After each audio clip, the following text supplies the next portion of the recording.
ബംഗ്ലാവിനാവില്ല. ഞാൻ ഇവിടുന്ന് പോയാൽ ആര് ചോദിക്കാനാ? എന്ത് പറഞ്ഞ് എന്നെ പിടിച്ചോണ്ട് വരാനാ? അങ്ങനെയാണെങ്കിൽ ഞാനാ ചോദിക്ക, എന്താ നിങ്ങൾ ഞാനും തമ്മിലുള്ള ബന്ധം? മതി മതി, മനസ്സിൽ നല്ല വിഷമമുണ്ടെന്ന് പറഞ്ഞ് ഇങ്ങനെയൊന്നും പറയണ്ടേട്ടാ. സൂര്യ സാറും യതീന്ദ്ര സാറും മോളെ എപ്പോഴെങ്കിലും കുറ്റം പറഞ്ഞിട്ടുണ്ടോ? അത് മോളോടുള്ള സ്നേഹം കൊണ്ടല്ലേ, മോളുടെ കുടുംബത്തോടുള്ള സ്നേഹം കൊണ്ടല്ലേ. എല്ലാം ശരിയാവും മോളെ. സൂര്യ സാറിന് ഇപ്പൊ പുറത്തു പോകാൻ പറ്റില്ല. മോളൊന്ന് കടിപ്പിച്ച് പിടിച്ച സൂര്യ സാർ ഇതോടെ കുടി നിർത്തും. മോളെ മോളെ രാജുവേട്ടനല്ലേ പറയുന്നേ? സ്വന്തം മോൻ കുടിക്കാതിരിക്കണമെന്ന് സ്വന്തം അമ്മയ്ക്ക് തോന്നണ്ടേ? സഹോദരിമാർക്ക് തോന്നണ്ടേ? അവർക്കൊന്നും അത് വേണ്ട രാജുവേട്ടാ. കുഴപ്പക്കാരനാണെന്ന് മുദ്ര കുത്തി സൂര്യ സാറിനെ അവര് വലിച്ചെറിഞ്ഞിരിക്കുക. അപ്പൊ പിന്നെ അയാൾ കുഴപ്പം പിടിച്ച കാര്യങ്ങൾ തന്നെ ചെയ്യണമല്ലോ. എണീറ്റ് വന്നേ, വരാനല്ലേ പറഞ്ഞേ? ഞാൻ വന്നോളാം. വിധിച്ചു കിട്ടിയ അടിമപ്പണിയുണ്ടല്ലോ, അത് ചെയ്തോളാം. പക്ഷെ ഇനി ഇങ്ങനൊരു സംഭവം എന്റെ മുന്നിലുണ്ടായ ആരും എന്നെ തരേണ്ട.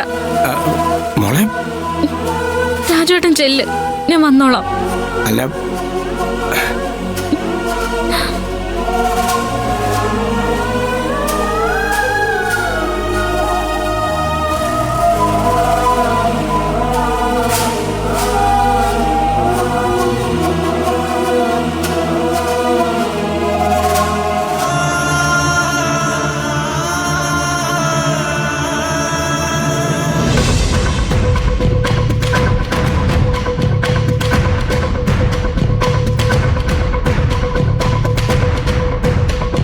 പത്മ, താൻ അവിടെ ഇരിക്കേ, നമുക്ക് കുറച്ച് സംസാരിക്കാനുണ്ട്. എനിക്കൊന്നും സംസാരിക്കാനില്ല.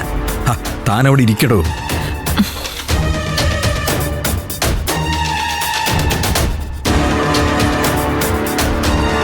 എടോ, ഒരു കുടുംബമാകുമ്പോൾ ഇടയ്ക്ക് ചില പൊട്ടലും ചീറ്റലൊക്കെ ഉണ്ടാവും.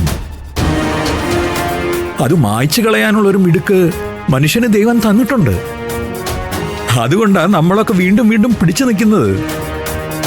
തൽക്കാലം നമ്മുടെ കുടുംബത്തിൽ വന്ന മുറിവുകളൊക്കെ ഒന്ന് ഉണങ്ങണം. ഞാൻ ആലോചിച്ചിട്ട് അതിനൊരു യാത്ര പോകുന്നത് നല്ലതെന്ന് തോന്നുന്നു. എവിടെങ്കിലും ഒന്ന് 2 ദിവസം മാറി നിൽക്കാം. നമ്മൾ ഒന്നിച്ചങ്ങനെ പോയിട്ടും കുറെ കാലമായല്ലോ. തീരുമാനമൊക്കെ നല്ലതാ, പക്ഷെ എല്ലാരും ഉണ്ടാവോ പോകുമ്പോ? സൂര്യയുടെ കാര്യമാണെങ്കിൽ അവനെ ഞാൻ പറഞ്ഞ് സമ്മതിപ്പിച്ചോളാം. ഓക്കെ. എന്നിട്ട് ആരൊക്കെ പോവാനാ ഉദ്ദേശിക്കുന്നത്? നമ്മളെല്ലാവരും എന്ന് പറയുമ്പോൾ വീട്ടിലുള്ള എല്ലാവരും. പുതിയതായിട്ട് വന്ന കനകയും രാജുവൊക്കെ ഈ വീട്ടിലുള്ളവർ തന്നെയാണ്. അവരോടൊരു 2-3 ദിവസം വീട്ടിൽ പോയിക്കൊള്ളാൻ പറയാം. അല്ല, അതിലും ഒരാൾ കൂടെ ബാക്കിയുണ്ട്. അവളുടെ കാര്യം എങ്ങനെയാ? നന്ദിനിയെ എങ്ങനെയാ മാറ്റി നിർത്താൻ പറ്റുന്നേ? നന്ദിനി നമ്മുടെ കുടുംബത്തിന്റെ ഭാഗമല്ലേ? അത്രേ ഉള്ളൂ. നിങ്ങളുടെ ഉദ്ദേശം എന്താ? മരുമോളെയും ടൂറിന് കൊണ്ടുപോകണം. അതിന് എന്ത് ഭംഗിയായിട്ടാണ് നിങ്ങൾ കാര്യങ്ങൾ അവതരിപ്പിക്കുന്നത്. പത്മ, താൻ എന്താ ഈ പറയുന്നേ? ഞാനതൊന്നും ഉദ്ദേശിച്ചില്ല. കുറച്ചു കാലം മുമ്പ് വരെ ഞാൻ വിചാരിച്ചിരുന്നത് നിങ്ങളൊരു സാധുവായ മനുഷ്യനാണ്.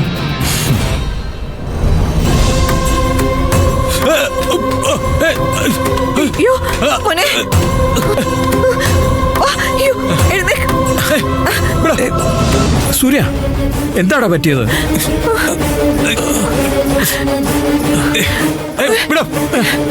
അച്ഛാ, എന്നെ തുടർന്ന് പറ. എനിക്ക് ആരുടെ സഹായം ആവശ്യമില്ല. നന്ദിനി, താനിത് എവിടെയായിരുന്നു? ഒരുപാട് നേരം തന്നെ ഞാൻ വിളിച്ചു, അറിയോ?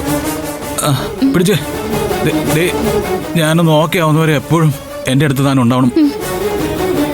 അല്ലെങ്കിൽ ഞാനൊന്ന് വീഴാൻ വേണ്ടി കാത്തിരിക്കും ചിലർ സ്നേഹം പ്രകടിപ്പിക്കാൻ.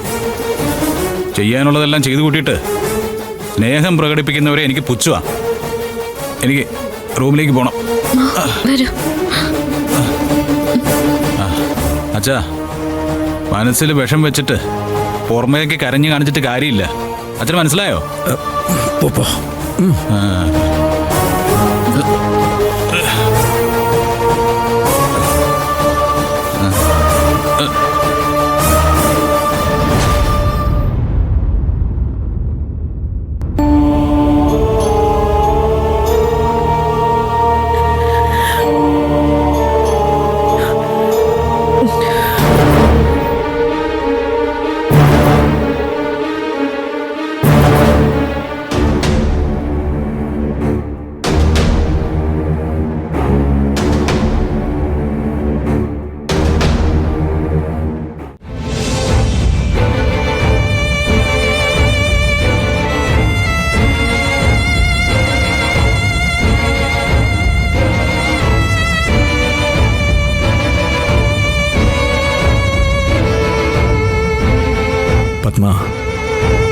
ഒന്നും കാര്യാക്കണ്ടെന്ന് പറയാനല്ലേ? നിങ്ങൾ അങ്ങനെ പറയുള്ളൂ എന്ന് എനിക്കറിയാം. എടോ, തന്നോട് അങ്ങനെ പെരുമാറിയതിന് ഞാൻ അവനെ ശകാരിച്ചു കാണുമല്ലേ? നിങ്ങൾ എന്റെ മുമ്പിൽ ഇങ്ങനെ നാടകം കളിക്കരുത്. അവൻ എന്നെ അവോയ്ഡ് ചെയ്യുന്ന ഓരോ നിമിഷവും നിങ്ങൾ അവന് കൊടുക്കുന്ന പിൻബലം കൂടിക്കൊണ്ടിരിക്കുക. താൻ എന്നെ തെറ്റിദ്ധരിക്കല്ലേ? പിന്നെ ഞാൻ എന്താ ചെയ്യണ്ടേ? അവൻ എന്റെ കൈ തട്ടി മാറ്റിയത് നിങ്ങൾ കണ്ടില്ലേ? അവന് വയ്യ. എന്റെ മുന്നിൽ അവൻ വീണുപോയാ ഞാൻ ഓടിച്ചെല്ലില്ലേ? ഞാൻ അവന്റെ അമ്മയല്ലേ? അത്രയ്ക്ക് അറപ്പാണോ ഞാൻ അവനൊന്ന് തൊട്ട? എന്റെ ഈ കൈ കിടന്നല്ലേ അവൻ വളർന്നത്? എന്റെ നെഞ്ചി കിടന്നല്ലേ അവൻ ഉറങ്ങിയത്? ഓർമ്മയില്ലേ നിങ്ങൾക്കത്? ഇന്ദ്രജയ്ക്ക് ശേഷം അവൻ പിറന്നപ്പോ അവനെ കൊണ്ടു നടക്കുന്നത് കണ്ട് ഇന്ദ്രജ പോലും എന്നോട് പരാതി പറഞ്ഞിട്ടുണ്ട്. അമ്മ സ്നേഹം മുഴുവൻ കൊടുക്കുന്നത് അവനാണെന്ന്. അവന് ശേഷം വേദ ജനിച്ചപ്പോ അവള് പരാതി പറഞ്ഞിട്ടില്ലേ? നിങ്ങളോട് പരാതി പറഞ്ഞിട്ടില്ലേ? ഏട്ടനെ സ്നേഹിക്കുന്ന പോലെ അമ്മ എന്നെ സ്നേഹിക്കുന്നില്ല എന്ന്. അതാ ഞാൻ ചെയ്ത തെറ്റ്. പെൺകുട്ടികളുടെ വിവാഹം കഴിഞ്ഞാൽ അവരുടെ ഭർത്താക്കന്മാരോടൊപ്പം അവര് ഇഷ്ടമുള്ള സ്ഥലത്ത് പോവും. ചത്ത് പട്ടടയിൽ വയ്ക്കുന്നത് വരെ മകനെ ഉണ്ടാവുള്ളൂ കൂട്ടിന്. അവനായിരിക്കും നമ്മുടെ സ്വന്തം എന്ന് കരുതിയ ഞാൻ. എന്റെ കൈ അത്രയ്ക്ക് അശുദ്ധമാണോ? ഇങ്ങനെയൊക്കെ ചെയ്യുന്നതിനേക്കാളും നല്ലത് അവനോട് പറയേ, എന്തെങ്കിലും ചെയ്ത് എന്നെ അങ്ങ് കൊന്നുകളയാൻ. അപ്പൊ പിന്നെ ഞാനിതൊന്നും സഹിക്കണ്ടല്ലോ. പത്മ, താൻ എന്നെ തെറ്റിദ്ധരിച്ചോളൂ. പക്ഷേ എത്ര ഉപദേശിച്ചിട്ടും അവന്റെ മനസ്സിൽ മാറ്റമൊന്നും വരുന്നില്ല. ഞാൻ ഇക്കാര്യത്തിൽ നിസ്സഹായനാണ്. അതെ, ഒരാൾക്കും ഒന്നും ചെയ്യാനില്ല. അവനെന്നെ ഏതൊക്കെ സ്ഥലത്ത് നാണം കെടുത്തിയിട്ടുണ്ട്. കമ്പനിയില്, കൂട്ടുകാരുടെ മുന്നില്, ക്ലബ്ബുകാരുടെ മുന്നില്. അത് എന്തെങ്കിലും ഞാൻ മനസ്സിൽ വെച്ച് പെരുമാറിയിട്ടുണ്ടോ? എന്റെ മോനൊട്ടും വയ്യാതിരിക്കുമ്പോ കൂടെ ഇരുന്നൊന്ന് പരിചരിക്കാൻ പോലും പറ്റാത്ത വിഷമം എനിക്കുണ്ട്. എവിടുന്നോ വന്ന ഒരുത്തി, ഒരു വേലക്കാരി, അവളുടെ തോളി പിടിച്ച് അവന് പോവാം. പക്ഷെ അവന്റെ പെറ്റമ്മ അവനെ തൊട്ടൂടാ അല്ലേ? ഇതൊക്കെ കാണുമ്പോ എന്നെ നെഞ്ചിൽ എത്ര മുള്ളുകൾ കുത്തി ഇറങ്ങുന്നെന്ന് നിങ്ങൾക്കറിയോ?